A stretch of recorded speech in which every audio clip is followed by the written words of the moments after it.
House Democrats are ramping up their impeachment fight today. They are expected to release new transcripts from two key figures in the investigation. U.S. Ambassador to the European Union Gordon Sondland and former U.S. Special Envoy to Ukraine Kurt Volker are considered some of the most crucial witnesses to testify so far.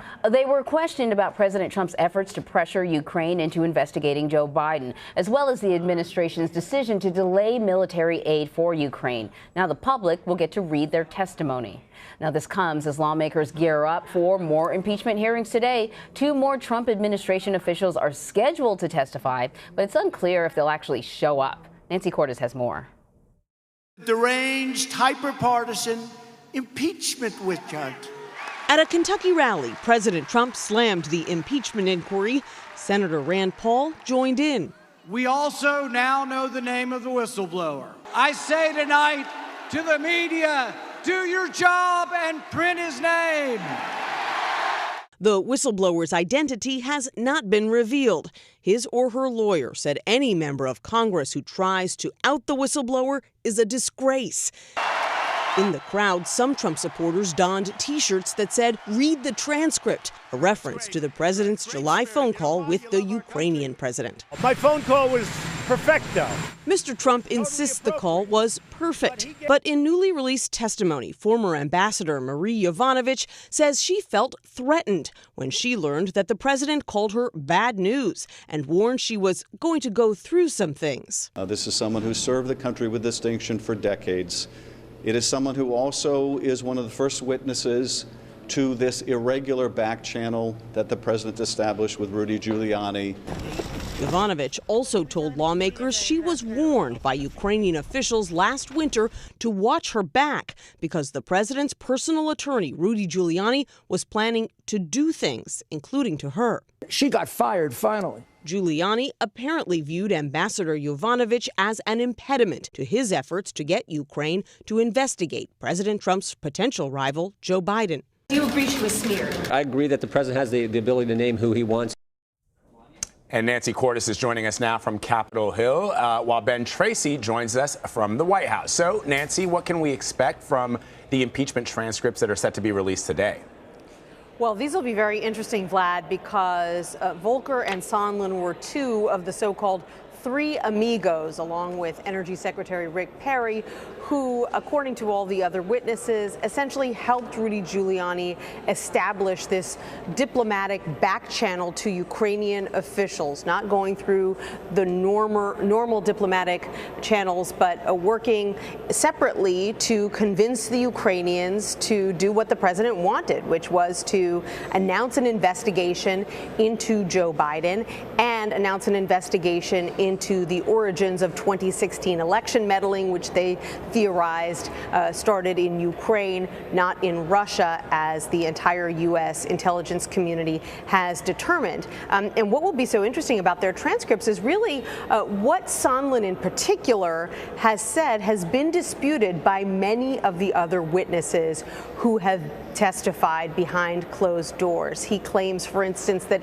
he didn't actually know that the president wanted Burisma investigated because it had something to do with Joe Biden's son. His son sat on the board until very, very late in the process. He was surprised and dismayed to learn that, kind of downplayed his interactions with Rudy Giuliani. Same for Kurt Volker. But according to a number of the other witnesses, including U.S. Ambassador to the Ukraine Bill Taylor, actually these two men were instrumental in giving the president's message to the Ukrainian government, and even at the White House in what turned out to be a very controversial meeting, Sondland telling Ukrainian officials point blank that they needed to agree to this investigation into Joe Biden's son and his company, the company that he sat on the board for, Burisma. And so that might give you some indications as to why in the weeks since he has testified, there have repeatedly been reports that Sondland was interested in perhaps changing or amending some of his testimony so that it would be more in line with what some of the other individuals have said.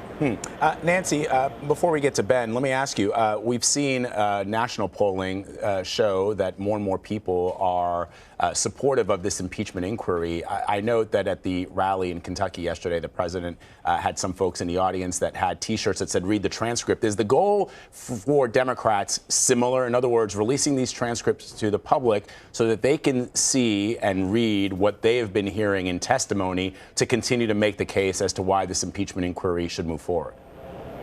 Sure. I mean, they believe that not just these depositions, but even more so the public hearings where some of these individuals will come back to testify in front of the American public. They believe that those hearings are going to be crucial to laying out the story for the public and trying to move those numbers even further to their side. Likewise, Republicans view those hearings as very critical. That's one reason that they're considering putting a real Republican firebrand, a big defender of the president, Jim Jordan, onto the House Intelligence Committee temporarily so that he can grill these witnesses on behalf of the president. The reason the president wants Americans to read the transcript, to the extent that he now has people wearing T-shirts that say that behind him in his rallies, is that he contends that there was no explicit quid pro quo laid out in that phone call, i.e. he never said to the Ukrainians, investigate Joe Biden and I'll give you this military aid that I've been holding up. Democrats argue that that is a red herring. Just because he didn't explicitly say that in one phone call doesn't mean that the Ukrainians weren't given that message again and again and again by individuals like Gordon Sondland, who, according to all of the witnesses, made it very clear that the president wasn't just going to withhold military aid, but he was even going to withhold a coveted meeting with the new Ukrainian president until he got what he wanted. Ben, so how is the White House responding to these latest developments, including the release of these transcripts? I note that President Trump, when he was asked by reporters yesterday about Ambassador Yovanovitch, said he didn't really know her, but then he went on to say that the president of Ukraine was not a fan. So in other words, I guess, taking the side of the Ukrainian president over a career foreign service officer who has served her country with distinction for decades. Yeah, that's not a particularly good look, but the White House really is not responding. The press operation here doesn't respond to any specific inquiries about these transcripts, about what's going on in the impeachment hearings, except for defaulting to kind of their standard line of this is all an illegitimate sham. They are letting President Trump be a one-man communications team on this, and as you point out, he said some kind of conflicting things about Ambassador Yovanovitch. He says, I didn't really know her. I'm sure she was a fine person. He said the president of Ukraine didn't like her. But keep in mind, when you go back to the transcript of that phone call, it was President Trump who brought her up on that call. It wasn't a complaint from the president of Ukraine. President Trump brought her up. He said she's bad news. And then the president of Ukraine eventually kind of agreed with that. And the president then went on to kind of ominously say she's going to go through some things, which she obviously perceived as a threat. So you have a lot of different mixed messages coming out of the White House on this. But basically, President Trump is the defender-in-chief on this, both on Twitter and in person. And that's where the White House is at. Nancy, as we heard in your story last night at the rally in Kentucky, Senator Rand Paul said he knew the name of the whistleblower, and he called on the media to release the information. Now, it's, I guess, one thing for lawmakers when they're on the Hill to talk to reporters or to talk amongst themselves about this particular whistleblower, but to take it to a rally and to sort of allude to the name of the whistleblower and then rile up the crowd to turn to the press and scream, "Do your job." It just seemed like not a good look for a sitting member of the United States Senate.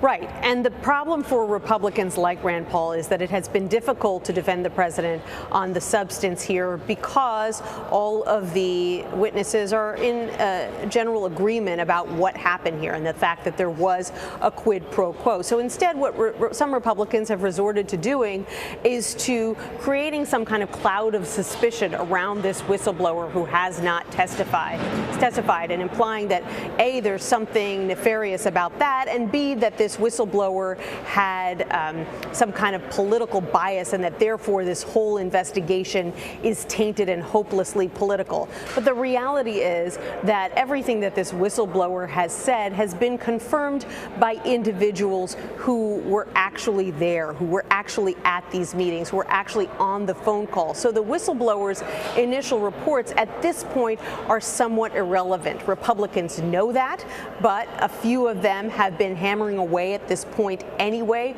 trying to get the whistleblower's name revealed, and that's why the whistleblower's lawyer told our Margaret Brennan last night that anyone who does try to out this whistleblower in violation of the laws that protect whistleblowers is a disgrace, especially if that individual is a member of Congress. It's a good point to bring up to our audience to remind them of that. And Ben, the president at this rally last night in Kentucky, it does look as if he is viewing this fight, this impeachment inquiry, as a way to rally his supporters. What are you hearing about that as he continues to book these rallies? I know I read that he's also attending a football game this weekend, in a part of the country where his base is fairly strong.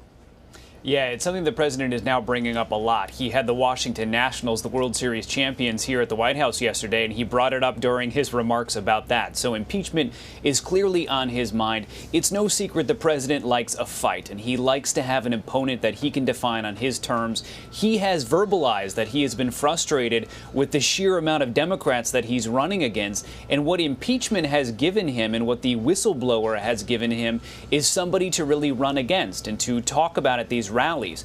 And this does work well with his base. As soon as he starts mentioning the whistleblower or Adam Schiff or the impeachment inquiry, the witch hunt, the hoax, all the words that he uses, people applaud, and it really does engage his audience. So the president has found this to be a very effective foil on the campaign trail. He was in Kentucky trying to whip up votes for the Republican running for governor there. He's been to several other states recently, elections that are being held today in Kentucky, Louisiana, and Virginia. So the president is finding this effective not only for himself, but to try to just kind of gin up Republican turnout, even for candidates who aren't particularly popular in their own local races. The president is saying to his base, this is not just about me. They're trying to take away your vote. They're trying to negate your vote. So get out there and vote Republican.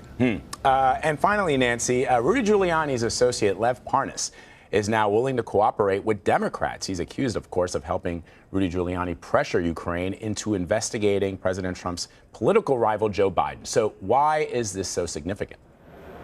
Well, this is significant because Parnas himself is now a target of law enforcement investigations. He was recently arrested for campaign finance violations here in the U.S. According to Marie Yovanovitch, the former U.S. ambassador to Ukraine, and others, Parnas was working with Giuliani to convince Ukrainians that there was something wrong with Yovanovitch, that she needed to be removed. And Yovanovitch speculates that the reason Parnas might have been doing that is because he wanted to do business in Ukraine, and he thought that she was standing in the way with her anti-corruption platform.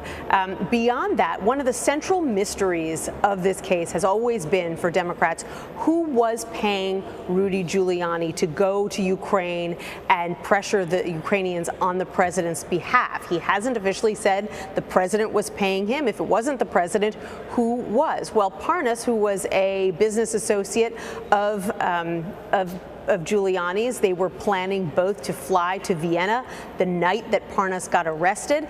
He may be able to shed some light on who might have been paying Rudy Giuliani, and depending on who that individual was, it might make things a little more uncomfortable for both Giuliani and for the president. All right, Nancy Cordes for us on the Hill. Ben Tracy at the White House. We appreciate you both. Thank you so much. You're welcome.